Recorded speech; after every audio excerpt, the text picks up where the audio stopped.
Hey everyone, welcome back to another episode of Nintendo Fanboyz. Steven is here with me, and hopefully today he doesn't ditch me to go play Blossom Tales. And, we haven't done a Nintendo Fanboyz, that's not what I want to say. We haven't done a Canadian Gamers in a little while, and that's understandable, and we'll probably both explain a little more details on that as we go through this. But for the long and short of it is essentially that for the both of us, we're pretty much only playing on Nintendo hardware right now, so that's why you're seeing one Fanboyz after another. Okay, so before we begin, I got a lot of housekeeping stuff that I want to tell everyone about. So first things first, as always, or at least as often as Steven reminds me to remind you, our podcasts are always posted pretty much the minute they're recorded. So sometimes, as is the case of this podcast, you're actually going to get it a week early if you go to iTunes and other podcasting services and just find us there. So I highly recommend you do that if you'd like to listen to this podcast as fresh as humanly possible. But of course, if not, then it's posted every second Sunday here on YouTube. And so, yeah. And then, of course, the new thing that we're going to be pimping quite often in a bunch of different videos and stuff like that is our Twitch channel. So if you'd like, we would really appreciate it if you could follow us on Twitch, and that's twitch.tv/projectcoe. Really, really simple, just like at YouTube, where it's youtube.com/projectcoe. We did that to make it nice and simple. And speaking of Twitch, here's the first announcement. As of January 30th until February 13th, if you go to twitch.tv/projectcoe and follow us, and then leave a comment on a video that is posted on January 30th with your username from Twitch, you will automatically be entered into a draw for a brand new copy of Resident Evil Revelations 1 and 2 on the Nintendo Switch. A buddy of mine purchased it for me for Christmas, not knowing that Steven had already gotten it for me. And instead of returning it and causing a big powwow, I decided, why not do it? Why not give it away? But the only way that you're going to win this one is if you go and follow us on Twitch, and then prove that you followed us on Twitch by leaving us a comment on YouTube with your username in that specific video. And that's it. So we're trying to just, get a bunch of different people to follow us on Twitch. And I thought, why not? I was going to do the giveaway anyway. But instead of just leaving a comment, I thought this was a good way of convincing you guys to go and follow us on Twitch. So that's the first big announcement.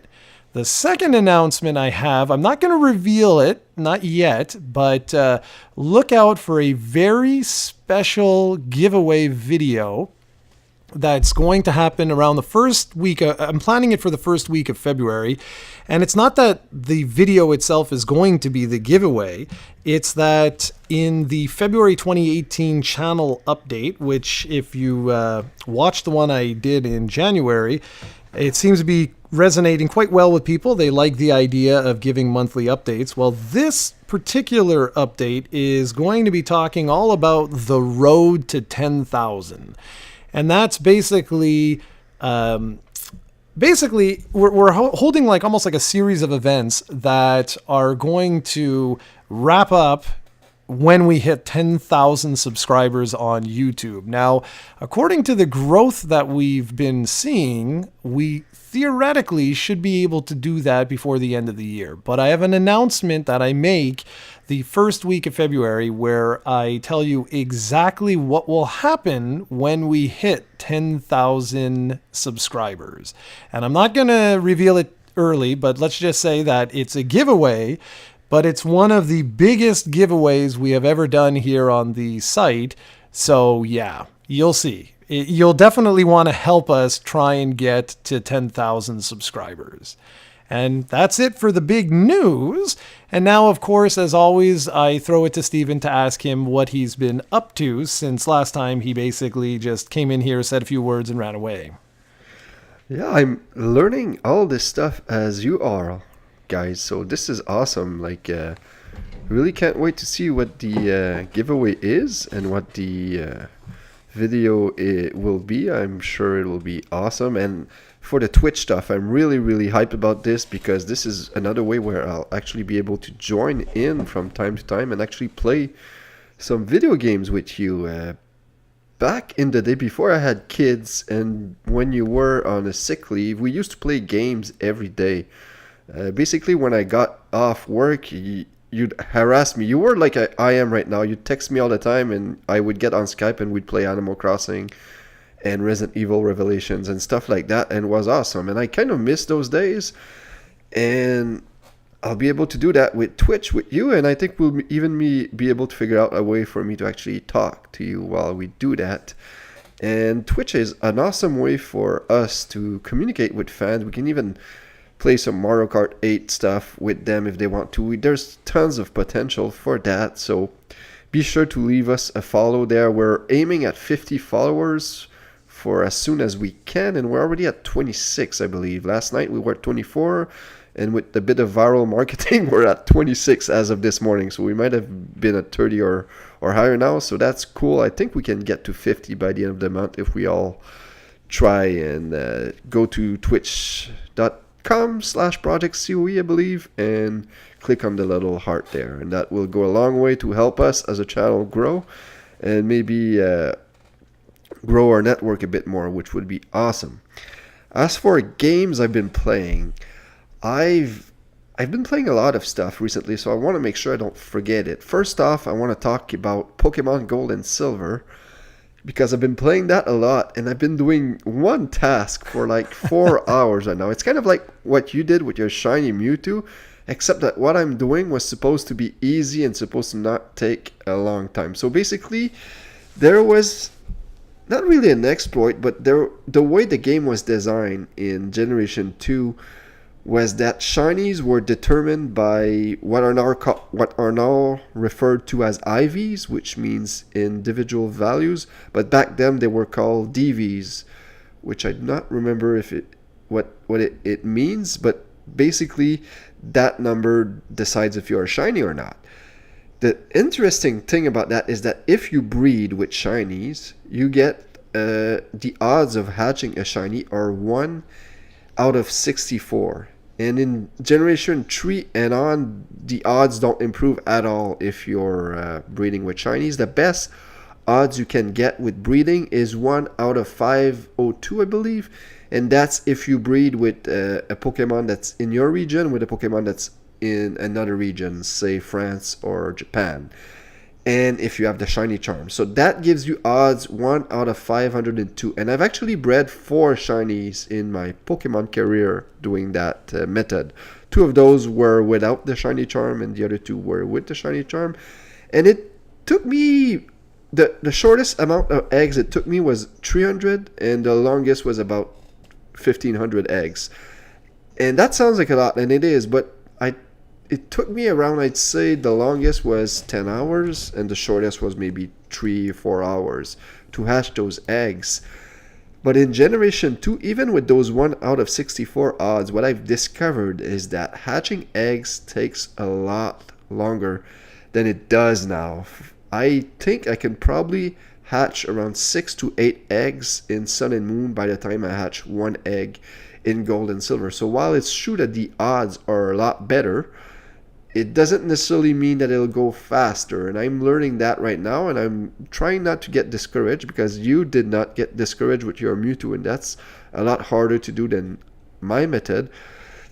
But I don't think I'll get a full party of Pokemon in time for Crystal. Let's say it that way. I've also been playing... No, I'm just laughing at you. Sorry. I'm just like, I can just see you. I know you. You're going to be like, oh, screw this before long. I'm not stopping until I get that shiny Charmander, let me tell you. I want that, and I'm going to name it Charcoal, and I'm going to love him and care for him like I would any other little shiny creature. Okay, so I've been playing Blossom Tales. Yep, Blossom Tales. The Sleeping King. Yep. And I've played it till completion. I had a blast with that one. And your review is coming when? Tuesday? I think it's Tuesday. So it should be up by the time this hits YouTube, right? Yeah. Okay. Yep.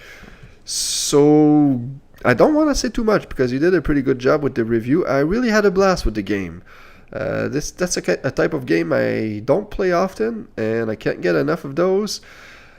So I'll leave it at that.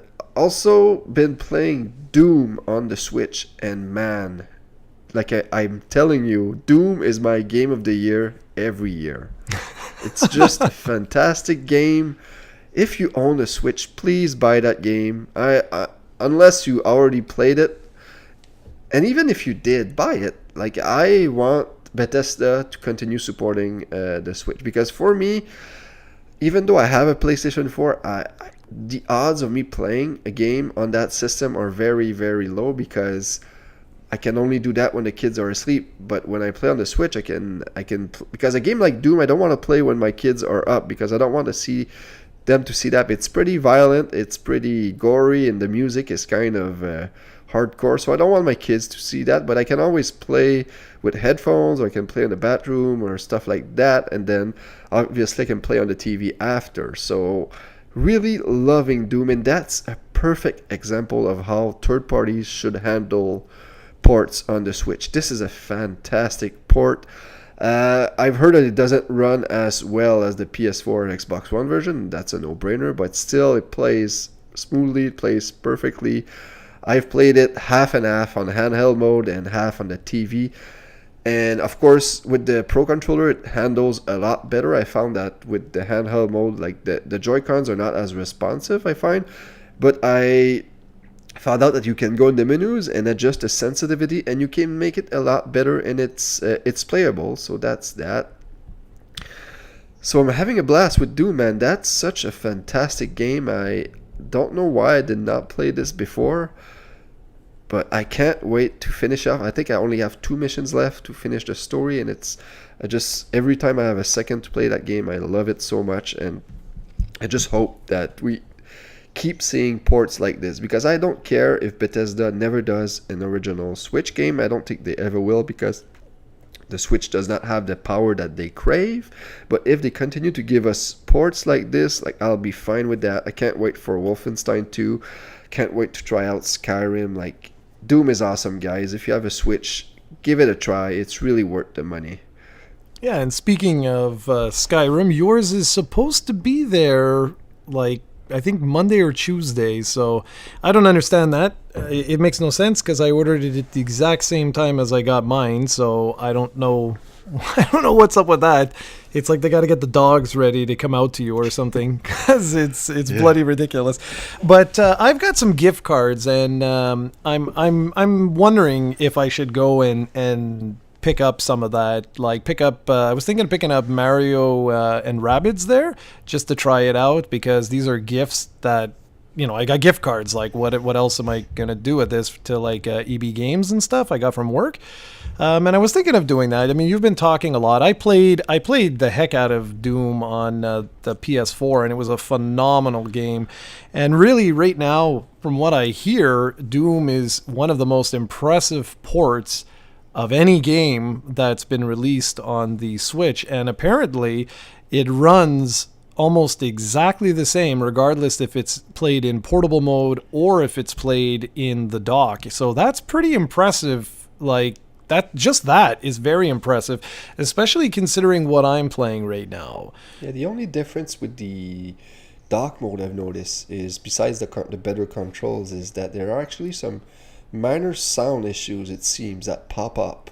It might be just me, but I've noticed that sometimes there's a weird, like, a beeping sound, or sometimes like a music will just repeat itself for a while and then it will stop. Like, there's some minor glitches with the sound. Have you tried dock mode? Have you tried updating the game? Not sure.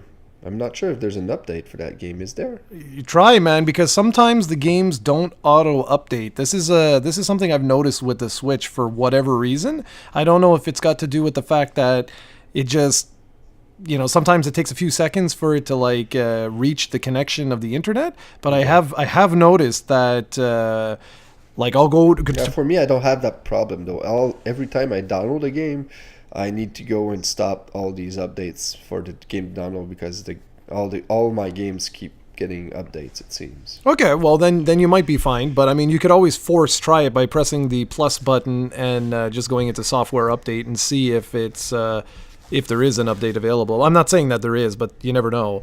So I've been thinking of that. I've been thinking of picking up that. I've been thinking of picking up Mario Rabbids and also LA Noire that I got you there. I'm thinking of picking up all of those. Just again, it's not going to cost me anything because these are all gift cards that I have. I actually have to go through. Do it. Yeah, well, I'm thinking of doing it mainly for support is the number one thing, and I'm looking at the release list. I've been looking at it more and more for like the coming months. I got Lost Sphere. I'm really looking forward to that one, but I'm gonna wait to play that until I finish Xenoblade. There's Pokemon Crystal that's this week that comes out, and then Dragon Quest Builders is in like 2 weeks.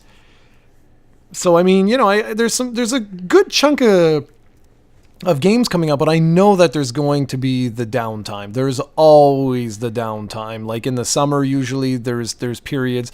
So it's not like I'm wasting my cash, especially with the gift cards. I don't really feel so bad if I don't get around to playing the game because I'm like, well, yes, I could have used it for some other games, but it's not like a huge waste is basically it.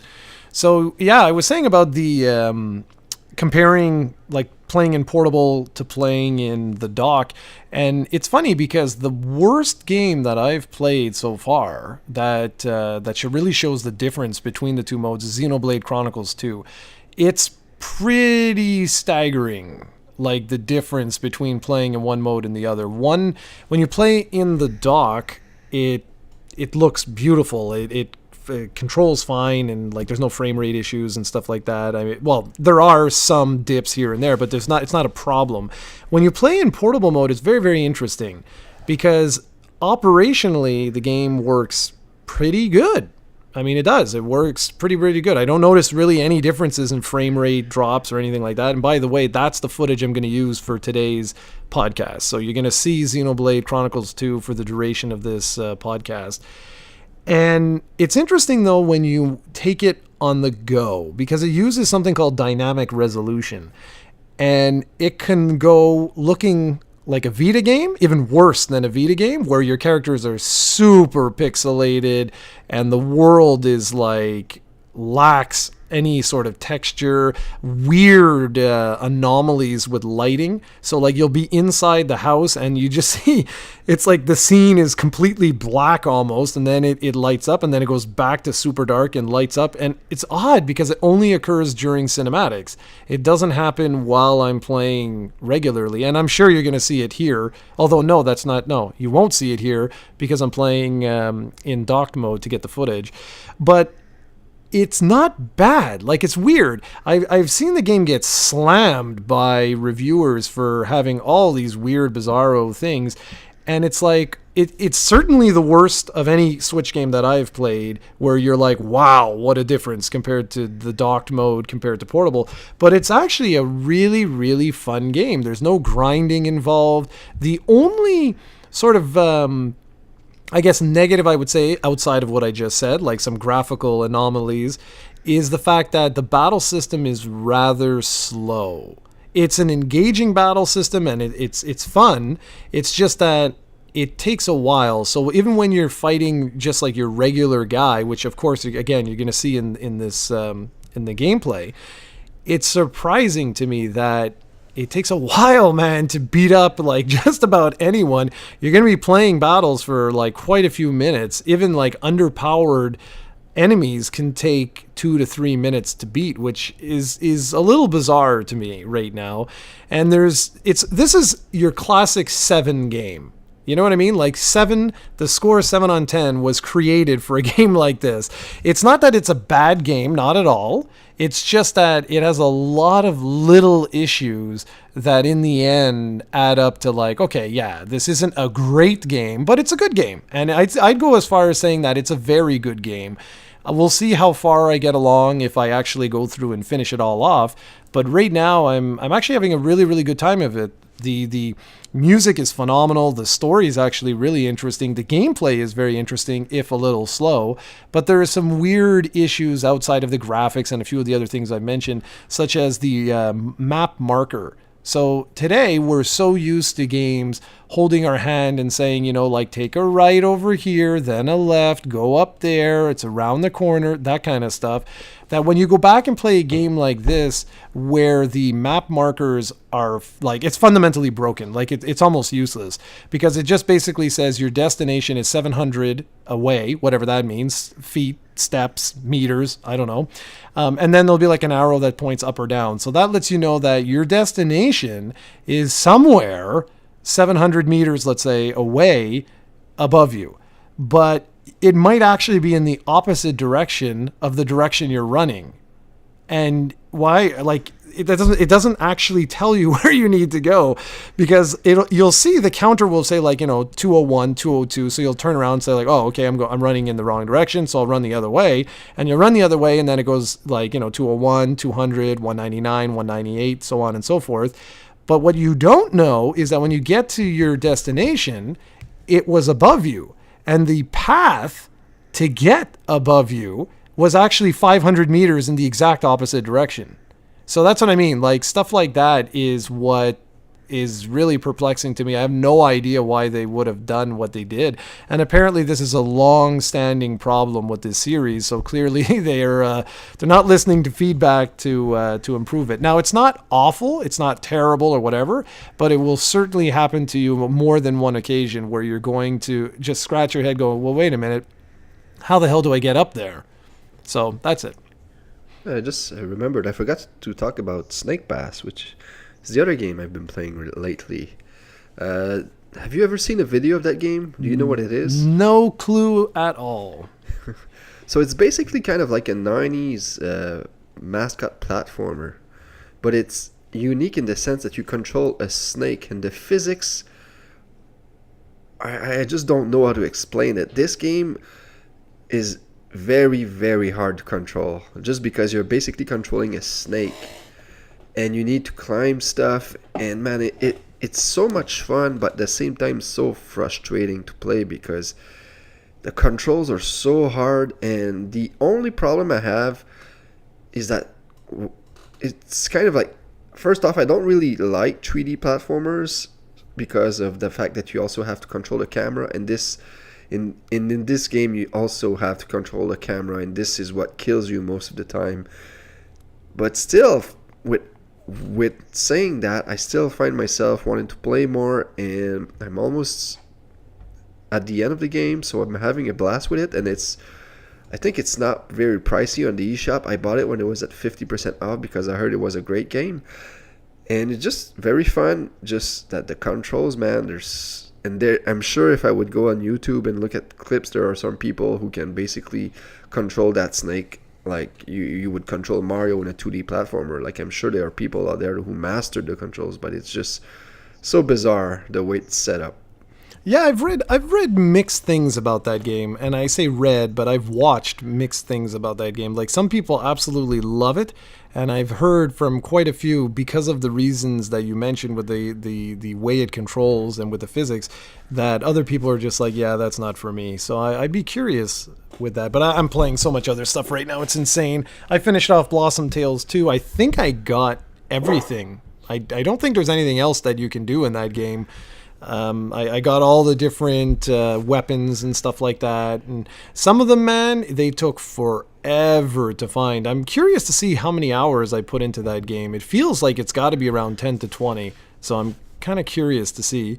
And I don't know if I mentioned this in the last podcast, but I actually finished off Dragon Quest 11 in the Let's Play, so that's pretty cool. So now I jump on the post-game content, and we're going to be one of, I don't want to say the only, but one of the only people on YouTube to actually highlight with an English channel the post-game content of Dragon Quest XI, because as is very common with imports, most people don't realize that the game is actually broken up into 3 different acts. So Act 1 and 2 take place before the credits, and then Act 3 takes place after the credits. But if you don't realize that, you just stop your Let's Play and you're like, well, that was a fun game, I enjoyed it, blah, blah, blah, blah.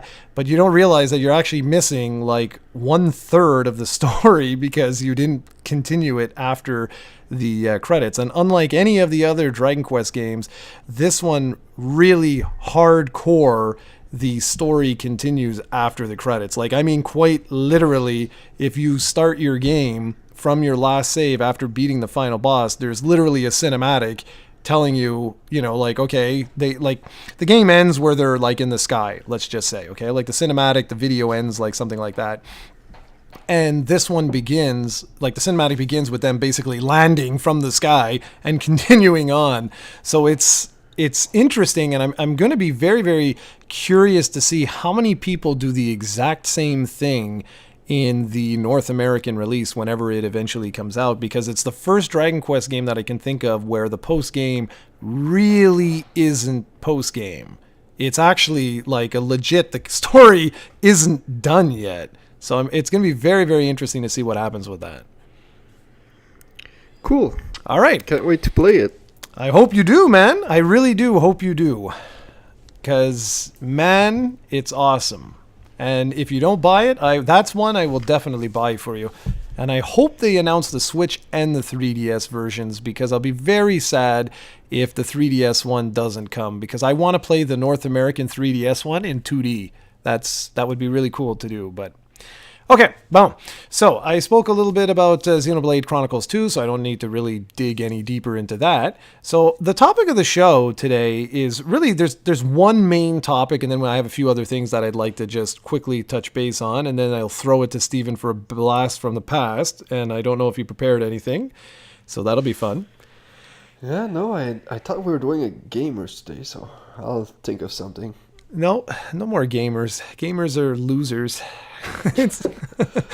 We're about to hit a milestone with that podcast. Eventually, we're almost at the 100th episode. I know. It's glorious. But at this rate, it'll be a few years. Yeah, probably. Well, whatever. It doesn't matter. We'll see. So, okay.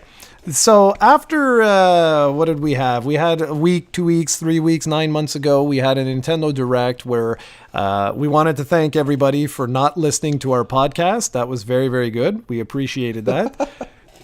We knew that was going to happen too. When we said that the lineup was lackluster, I knew people were going to comment and be like, oh, you guys are morons and all this.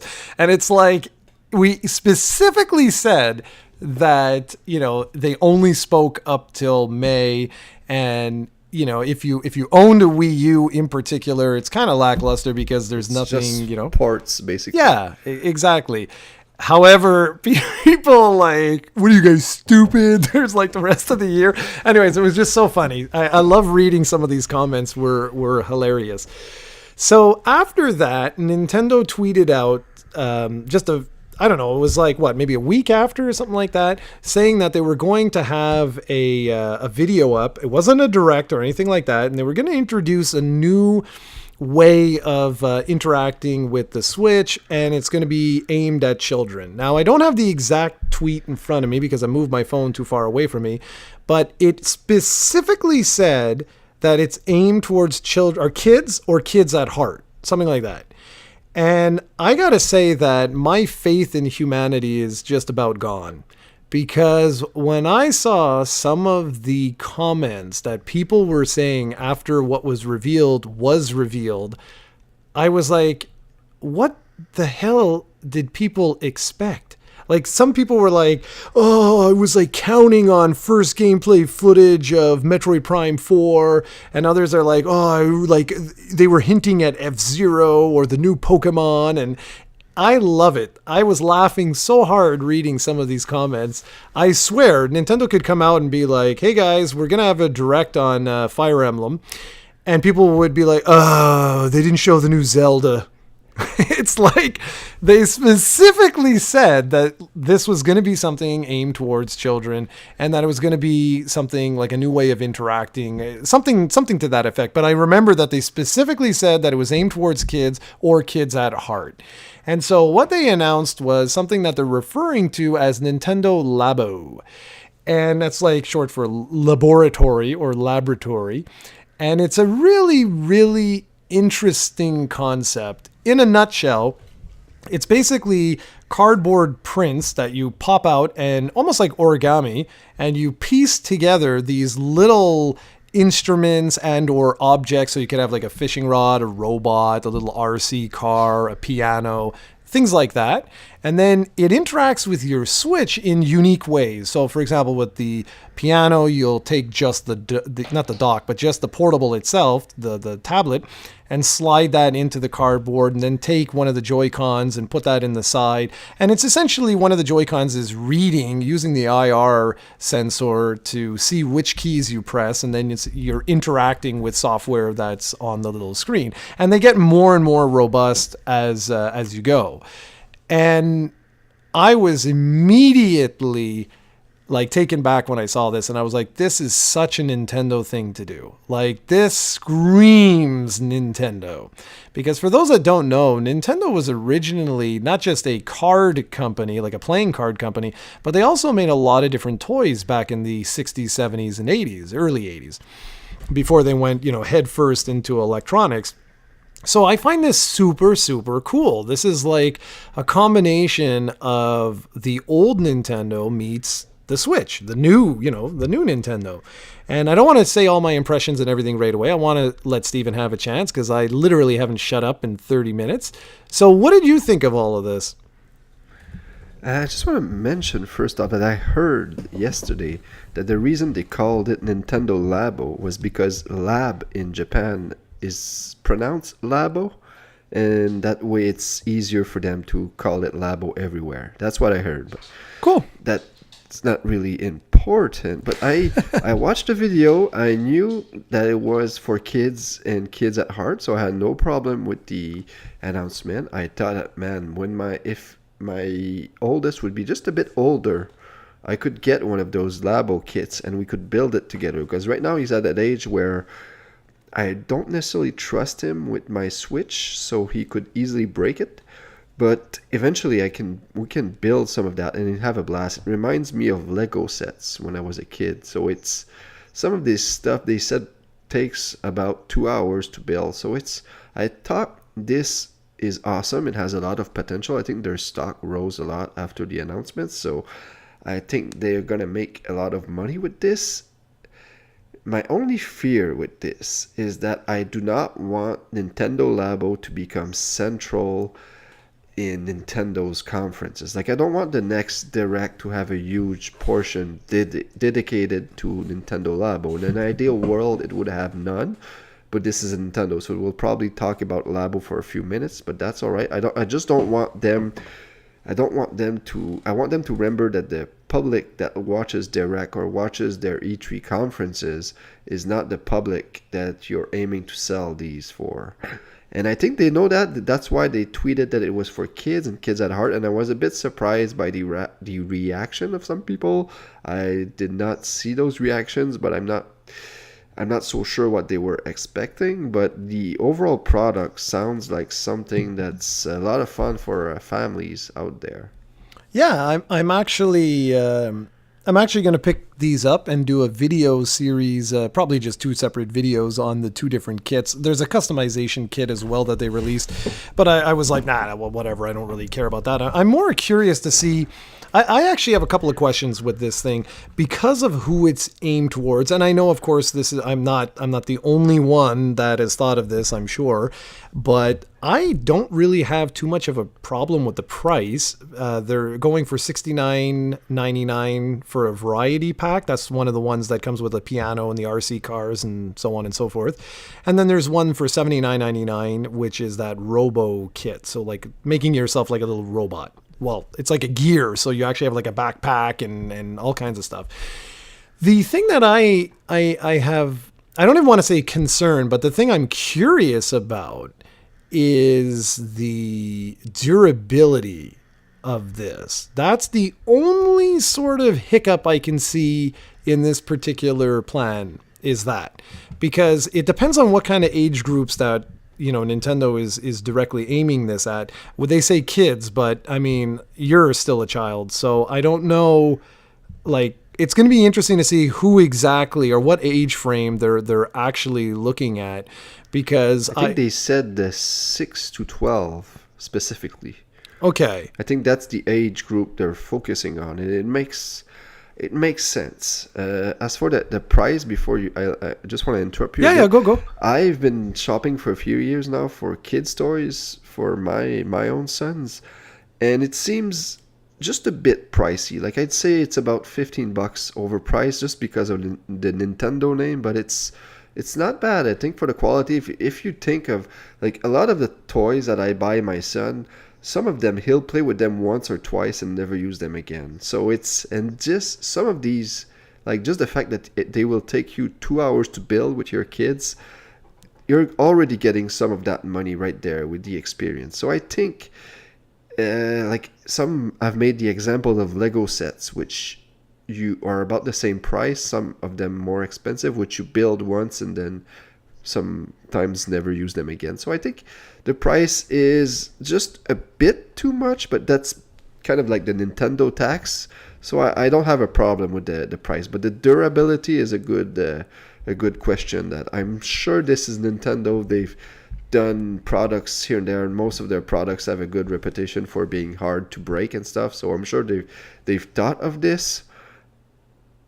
No, I thought I didn't realize what that was. Yeah, I thought I was going to continue, and then I decided to stop. Just throw you a curveball. Well, it worked. That was very successful. I was like, is he done? What's happening here? Yeah, no, for the price, the reason why I say that I don't really find it that bad is because, well, twofold, okay?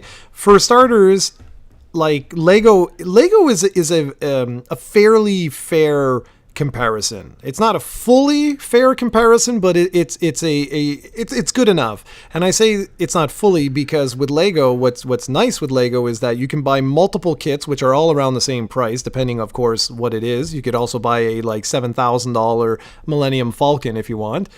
But the thing with Lego is that if you get bored with it, you can dismantle your second play kit, combine the play kits, and create something brand new.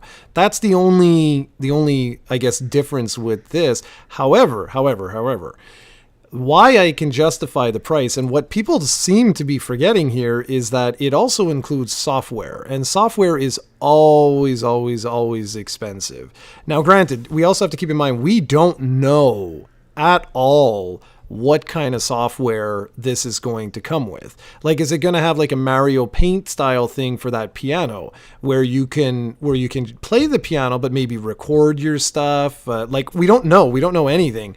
We saw that robot game where you were just going around punching things, and what's really cool is it's later been revealed that robot game actually started off as a Wii U game from Miyamoto way back when he was starting to dabble with Star Fox. What is it, Star Fox Zero?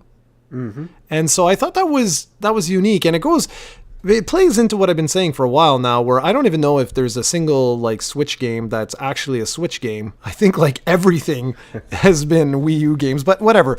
So I'm just saying, like, I can understand. I can really understand the pricing if you look and say like, okay, the kit is $40 and the software is 20, or the software is 25, or you know, something like that. So I honestly, I think it's okay. But again, going back, durability is going to be a big one. But like you said, Steven, I think what a lot of people that are listening to this, if you're even curious, if you have kids, which I know a lot of our audience actually is older. We do skew a little bit older just based on the comments where people are like, oh, thanks for this review. I could play with my son or daughter or whatever. So if you are listening to this and you do have children, I wouldn't be too afraid of the durability.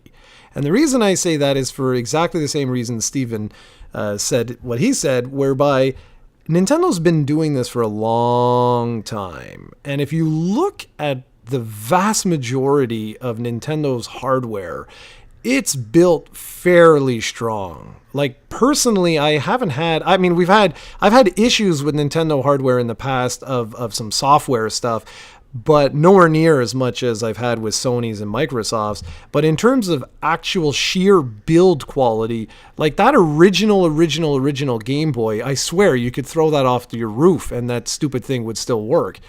And so, isn't there a Game Boy in a museum somewhere that survived like a bomb and still works? Yeah, I think so. So that's my point. Like that's it. That's just my point. Like this is a company that knows what they're doing. And let's just say it right now, okay?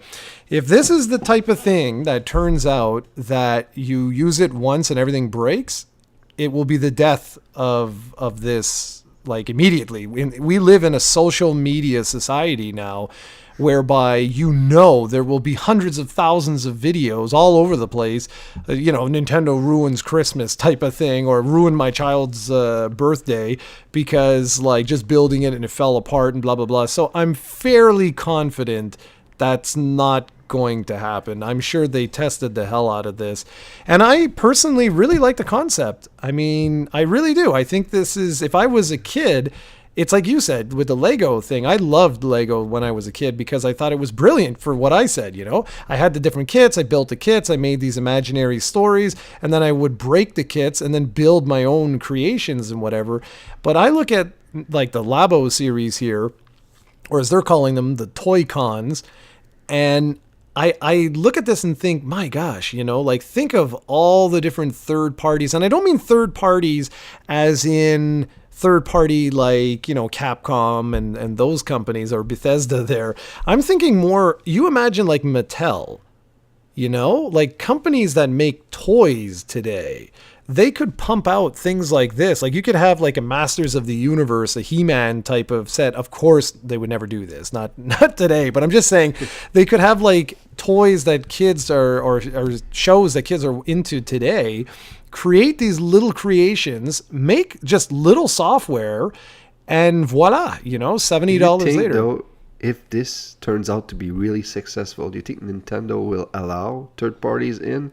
Because you've got to figure they have a patent for this, and this is something that's pretty unique. I don't think you could easily make something similar to this and sell it for the Switch without Nintendo's approval. Do you think they would let third parties in? Well, if they want to make money, I don't see why not license it. Yeah. Just have it, like, I have an episode, I called it Collector's Corner, but it's not really Collector's Corner, of the Pokken controller. And it's a well-built controller, but it's clearly not a Nintendo product. I mean, it's an officially licensed product, but it's made by Hori. And I don't see why they couldn't do that Mattel, Hasbro, any of these companies could just go to Nintendo, say, listen, we think this is a brilliant idea. It's been, clearly you have something that's working here. We want to get in on this. Would you license us, would you just give us a license to make some of these particular things? And I would hope so. I really would hope so, because there's a lot of potential here for some very, very, very creative things. And I think it would be a real shame if Nintendo just releases these 2 packs and calls it a day, or they just make it the Nintendo only sort of thing. And I really see this as having a lot of different potential for children, and why not? But of course, it's got to prove itself first, naturally. But I can see a lot of potential here, man. Cool. So yeah, I might pick the one with the RC cars, because my son really like RC cars, so maybe I'll pick that one up. But we'll see, because he's still a bit young at 3 for stuff like this. Yeah, that's the thing, exactly. Like, I like the fact, and thank you for that. I did not know about the 6 to 12 type thing, or 8 to 12, or whatever it was you said, because that does make sense. But I like it. I mean, I like the whole concept that I imagine, you clear your kitchen table, you've got these cutouts, you've got your children around, and everybody, you give them some of the simpler pieces, and you're showing them how to put it all together. I love that whole concept of bringing people together and then fusing that with the technology that you have available. I honestly, I thought this was a very, very awesome idea. And I know people are bitching about pricing and everything, but truly, I think Nintendo really hit it out of the park with this, at least from a concept standpoint. Whether or not it actually takes off, we'll see. But conceptually, I'm on board with this. If I had children, I would be all over this.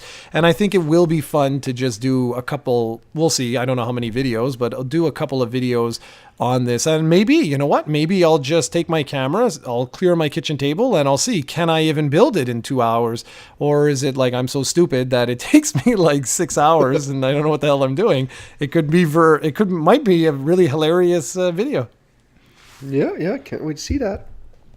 Okay, so where are we? We're at 45 minutes. Okay, so mention that. The only other thing, the last little thing that I just wanted to talk about ever so briefly was the Detective Pikachu amiibo. I got a tweet, what was it, yesterday? Yep. And I tweeted out to Steven and just basically said, hey man, you can go and pre-order your Detective Pikachu right away at 6 p.m. because I know you're looking forward to the game or whatever. Or I kind of wish you didn't, because you cost me a lot of money. Yes, that's what I would like you to talk about. Yeah, because I for those who don't know, Detective Pikachu is an episodic game that was released in Japan a long time ago, and only episode 1 was released. And it seems like they're going to release the full game now worldwide. And I never thought we'd see it. And did you see the trailer? I did. It's so freaky, but it looks awesome. It looks like it'll be a fantastic game. I don't know why. Maybe it's just because I'm a Pokemon fanboy and I think everything they do is fantastic. But it's right up my alley. And the fact that there's a movie coming out eventually voiced by Ryan Reynolds, like, it's just this is just nuts. And I can't wait to play that. So I wanted the amiibo, and you told me, I don't know how you found out, that at 6 p.m. Best Buy was going to have the amiibos in stock. And sure enough, at 6 p.m. I refreshed, and they had the amiibos up for pre-order. The problem is it's $40 for one single amiibo. So I was like, screw this. And I was like, screw this for 5 seconds until I said, okay, come on. It's a Detective Pikachu amiibo. You're going to love it. So I bought the 40. I spent it's not spent yet. I can still cancel it. But I spent the $40 for that damn amiibo.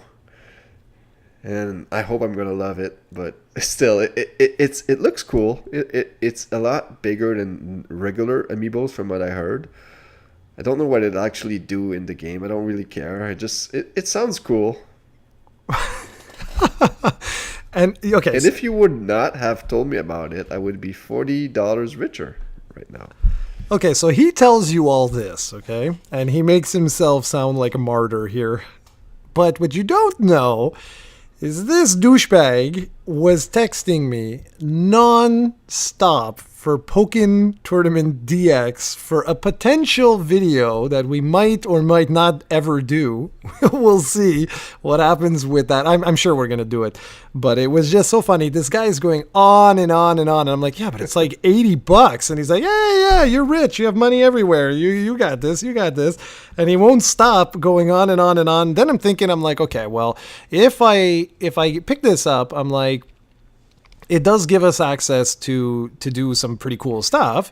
It'll be actually really funny because you'll be able to hear both of us talking through Skype through the Elgato software. Plus, we're going to have the stream going so that I'll get to read the comments and I can read it to him. And we'll probably have quite a few number of good times, like good laughs with that. But then I'm like, yeah, but I could also get that $40 controller because I don't really have any other controllers here outside the Pro controller and the Joy-Cons that I have. And it's such a cheap controller in relation to those that I'm like, maybe I'll just go ahead and do that. And, that gives me another video type thing. And then as I'm like, I got those two things in my basket. And this guy is going on and on and on about Doom. And no, it wasn't Doom, it was Skyrim. He's going on and on and on about Skyrim. He's like, you should buy me Skyrim. How dare you? Weren't you supposed to get me another gift? Where's my other gift? You should buy Skyrim. In fact, you should get me Skyrim. Where's my Skyrim? And if you don't know Steven, that's pretty much his daily life with text. It's pretty much this. That and calling for entertainment all the time, or calling me a monster. It's one of those tweets. So anyways, so I look in and they actually have Skyrim in stock. Now, if you don't know, Skyrim for Amazon.ca, for whatever reason, which is Amazon Canada, it hasn't been in stock very much. Like it seems to come in stock. I don't think they're making many of them, or I don't know what it is for Canada, but they come in stock and then they go away, and then they come in stock and then they go away. And I wanted to pick him up one for Christmas, so I decided, oh, what the hell, and I bit the bullet and I bought myself Pokken Tournament, or DX, plus the controller, plus Skyrim for myself and Skyrim for him. So I don't want to hear you complain about $40 for a damn Detective Pikachu, you cheap ass. Yeah, that's the thing. My life goal is to make you buy me as much stuff as possible. That's perfect. I'm getting pretty good at it. Like I like to feel special, and I want you to buy me stuff. I'm like a girl on a date. You need to buy me flowers more often, damn you. You should treat me better. Yes. Pretty much he's going to end up having a Switch and a Switch collection that's pretty much like bought by yours truly.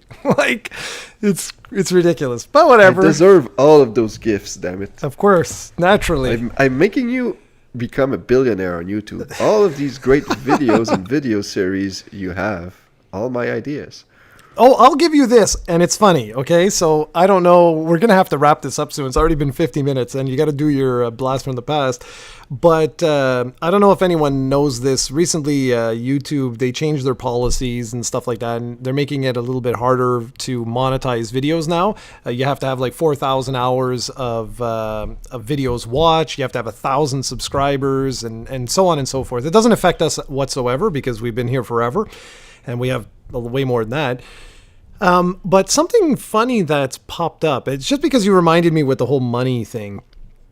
It's a lot of people have been complaining, and I've been really confused. I can understand complaining about stifling potentially creativity and stuff like that. Although here's the deal. As a channel that, you know, had 1,000 subscribers, 4 years ago, you know, something like that. Like we just passed 1,000 subscribers. Well, I mean, it's been a while now, but whatever. Like hitting 1,000 subscribers was a really big deal to us. It really was. It was a huge deal to us. And when they finally opened up monetizing for the masses, because back in the day, you basically had to have a human being check over your channel and your videos. And if they decided like, yeah, okay, you know, we want to partner up with you because you have a good, strong fan base. Yeah, you're releasing quality content. Okay, sure, we're going to partner up with you. And they eventually changed that to much more loose guidelines. I don't even remember what it was now, but it was basically like you could pretty much anyone could join the partnership program and monetize their videos. But what they would do is they would hold the money that they would pay out to you until you hit $100. So essentially what it is it would just go into like a bank, and it would just keep piling up over and over and over again. Why I mention any of this is because I just found it kind of bizarre. I have seen a lot of videos from small channels where people are like, you know, you're ruining my livelihood and all of this. And I'm really perplexed with those types of videos because as a channel, I'm not shy. I'm gonna actually let you guys know this, okay? As a channel that has currently 8,200 and something subscribers, over the last 12 months, so all of 2017, we made 800 and something US dollars. Okay? So that equates to probably like 1,000 Canadian dollars. Something like that, give or take. Now, that's great. I'm not complaining. I'm not, I find that phenomenal because even if the money wasn't there, I'd still be doing this because I like doing this. I have no one else around me that I get to talk to talk about games except for Steven. And he's too busy bitching at me to buy him stuff to even listen to me half the times. But damn right. But I find it just odd because like if you have 1,000 subs, if that's truly like where you are, I'm sorry, but there's no way you can be making money. Like when we were at 1,000 subs, we used to have to wait like 9 months before we would get a check of $100. So I really don't get it. And even more, I think it was even more than that. I think it was like over a year before we saw any money at all. So I'm just perplexed why people are complaining about the finances. The other arguments are all valid. I'll give you all the other arguments. But when it comes to sheer money, I'm very, very confused. Like I said, we have 8,000, like 200 and something subscribers. And in an entire year, we made $800. So I don't see how that affects anyone's livelihood. So what you're saying is that YouTube is not becoming your full-time job anytime soon. I don't think YouTube would ever become my full-time job. No, seriously though, this is the thing. It's funny because like I was talking with Serena about this and I was like, if Steven and if let's say, we get the house, so I get my house here, I get my game room, get it all set up so I can actually do the stuff like the videos that I really, really want to do. And we start a Patreon and, we get a decent amount, say like, I don't know, $200 a month or something like that. And even if we grew to 500,000 subscribers, something crazy, or 1 million subscribers, I love what I do. Like my career, I have a fun career. I love what I do. This is fun too. I really enjoy this. But what would happen at that particular point in time is if I could pay your mortgage, my mortgage, stuff like that through ad revenue, not through Patreon, because that's BS. That's not right. Charging our fan base to pay our mortgage is ridiculous.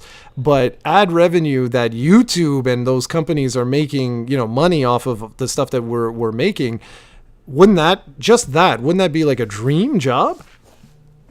Like, yeah, for me, just the freedom and the equipment to do videos is all I want. Like, I don't care about the money because I have a job that supports me and my family and pays the bills. The reason I want us to do Patreon eventually is if you'd like more help and more videos from me.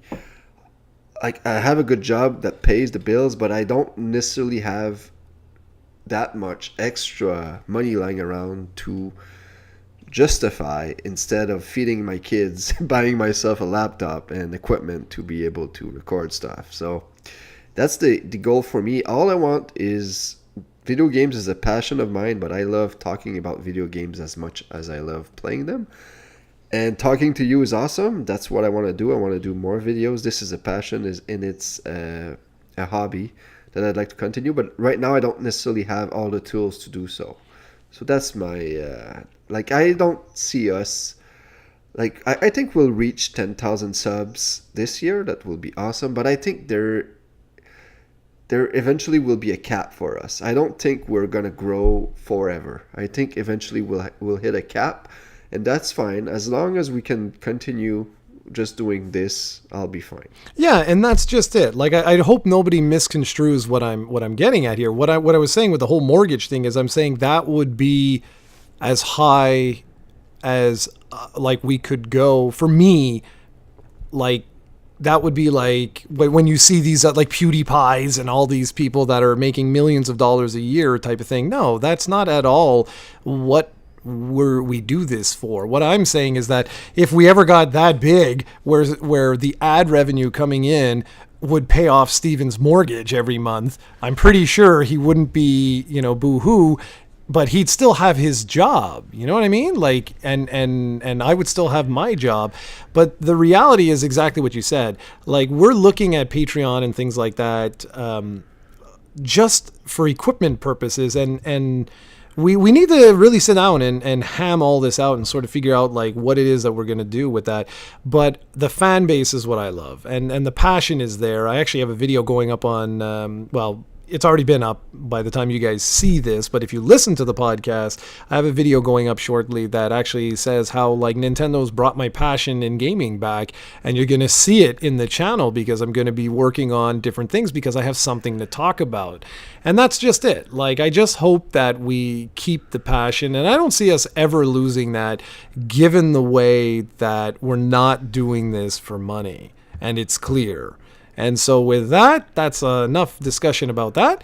And now I'm going to throw it over to you to see what you came up with. You might as well just repeat one of your old blasts from the past because it'll be new. What I thought of a game, and I'm pretty sure I did it before, and that's Resident Evil 2 for the 64. But I have a loophole. I'm going to mention Resident Evil 2 for the GameCube. Ooh. So there you go. And the reason I want to talk about Resident Evil 2 is that besides Resident Evil 4, it's my favorite Resident Evil.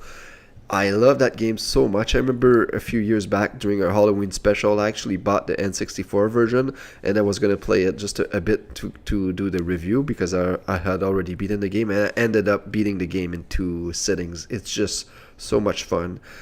And I know that Capcom is working on a remake of that game, and I hope they bring it to Switch. And I think the success of Resident Evil Revelations, I believe they sold 500,000 copies of that game on the Switch. I believe the success of that will speak that they need to bring that to the Switch also, and I hope they do. So Resident Evil 2 for the GameCube, not the N64, is my blast from the past this week. And you need to do a master list, dude. We need it. Don't worry. I want the blast from the past section to be serious, man. I don't want us to repeat the same game every week because I'm sure we have. Oh, I'm sure we have too. And it's just something that I need to actually just sit back and fast forward all of the podcasts, because the problem is now it's starting to get out of control because now we're at like episode 39. So yeah, but how long would that really be? I don't know, with your internet speed to just go to every video and listen to the last 5 minutes until you hear the blast from the past and boom. Probably 2 hours, something like that, to do all that. Because 5 minutes times 30. Yeah, but you don't need to listen. You just need to and even in some of the videos, you actually wrote down what the blast from the past is, so you don't even need to listen to the video in the description. And I love, you see, ladies and gentlemen, did you just witness what you just heard was a classic Steven maneuver. He gets this idea and passes it to me. That's classic Steven right there. He's like, with your internet, that's his subtle way of just basically saying, stop being lazy and do it. And yet it's still on me, who has to work on 50 million different videos right now. But yes, I will have to get on that. With my internet, though, it would take me not 2 hours, but 4. Woo! And with 2 kids on the house, come on, Jarrod. Stop being a lazy bastard and do that. Exactly. Okay, perfect. Okay, we're at an hour and 2 minutes. I'm hanging up on you now. Damn you. That's enough of that. Well, okay, ladies and gentlemen, it's time to wrap this show up. So, as always, thanks for checking us out. Like I said at the beginning of the podcast, don't forget that we post these podcasts the day that they're recorded, unless I'm lazy, and then it's a little bit later on. But we try to get them up on podcasting services ASAP. So, if you subscribe to any of those, you can be sure to listen to these usually about a week in advance. So that's just head on over to iTunes or any of the podcasting services and put Canadian Gamers or Nintendo Fanboyz, and you can check us out. And then, of course, now we have our new Twitch channel that we're going to be pushing for the foreseeable future, probably forever, which is twitch.tv/projectcoe. And with that, I will say thanks for watching, guys, girls, and everything in between, and we'll catch you next time. Take care.